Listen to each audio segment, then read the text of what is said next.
Nicolas, bonjour. Bonjour Vincent. Alors, on a vu dans une autre émission que du côté des actions, finalement, on fait du surplace, en dépit de mouvements erratiques parfois, mais le bilan est là, les marchés sont quasiment au même niveau qu'il y a 3 mois.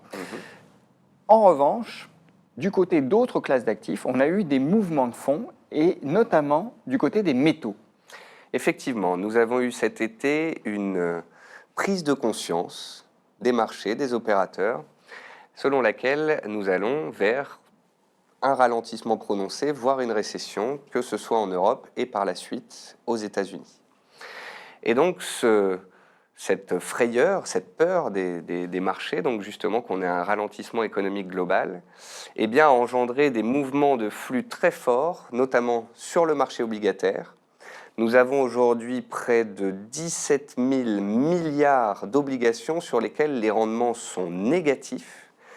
On est, avec les banques centrales, de toute façon, dans des politiques de taux qui vont aller toujours de plus en plus bas.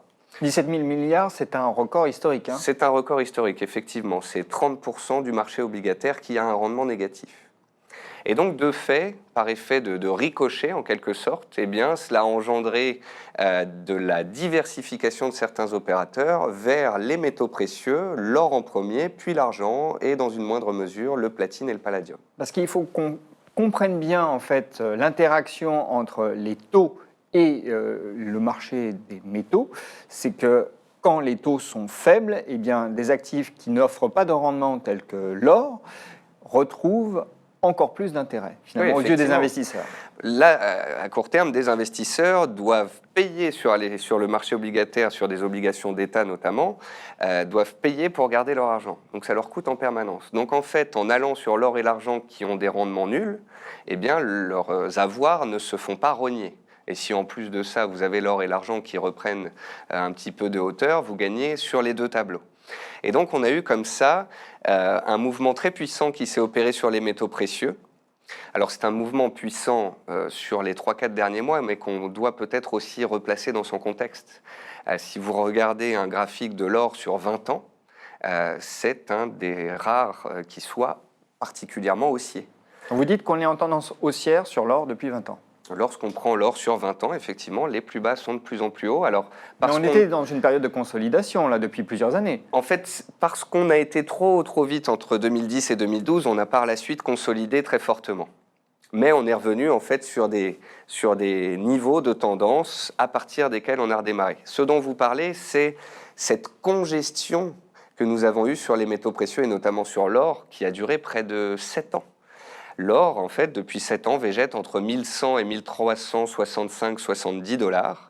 Et nous venons de puissamment casser cette borne il y a 2 mois. Et depuis, les acheteurs n'en démordent pas et nous continuons d'inscrire de nouveaux records annuels pratiquement toutes les semaines. Donc vous voulez dire que la tendance qui se manifeste sur l'or est particulièrement forte et qu'elle va se poursuivre? J'ai l'impression effectivement que c'est un mouvement de fond très puissant. Beaucoup disent, voilà, l'or vient de gagner 10-12%, peut-être qu'il faut prendre des bénéfices, peut-être que ce n'était qu'un sursaut des métaux précieux.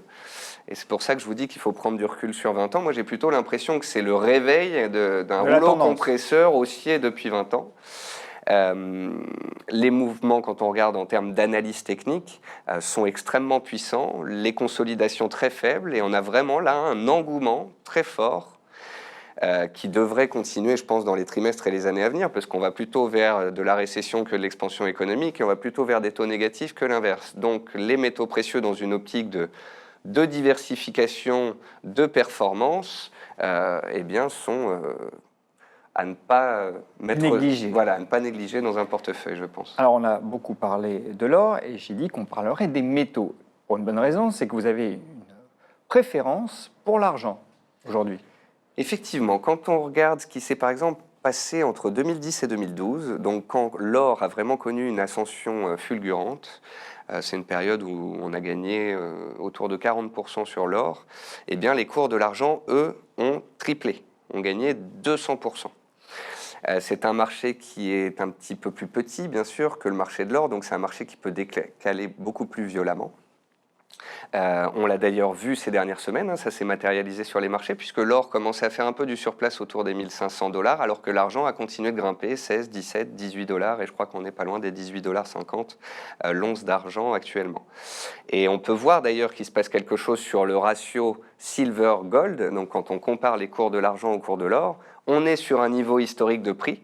L'argent n'a jamais coûté si peu cher par rapport à l'or, et donc on est peut-être sur un point d'inflexion ou si la hausse des métaux continue, l'argent sera encore bien plus performant. Mais dans tous les cas, que j'ai une préférence ou pas, rappelons qu'il est important d'avoir des deux. On me dit toujours, faut-il avoir de l'argent papier ou de l'argent physique? Des deux. Faut-il avoir de l'or ou de l'argent? Des deux. Quelle que soit votre façon d'investir, soyez toujours diversifié. L'argent est une matière première industrielle. Est-ce que son cours ne risque pas d'être affecté par le ralentissement qui est constatable d'ores et déjà? Bonne question. En fait, on peut dire que le cuivre est le baromètre de la croissance mondiale. Il y a un moment donné, on regardait beaucoup le cuivre parce que la Chine en était un acheteur très important. Il ne faut pas oublier que le marché des matières premières, des métaux précieux, est tout petit. Et du coup, je pense que la composante industrielle de l'argent est complètement mise de côté par les gérants et qu'on préfère le classer dans la rubrique métaux précieux pour faire en sorte d'avoir une poche un peu plus grosse, argent et or ensemble. Et donc, je pense que cette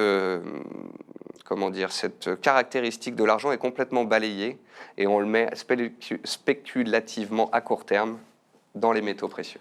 Comment on investit dans l'argent?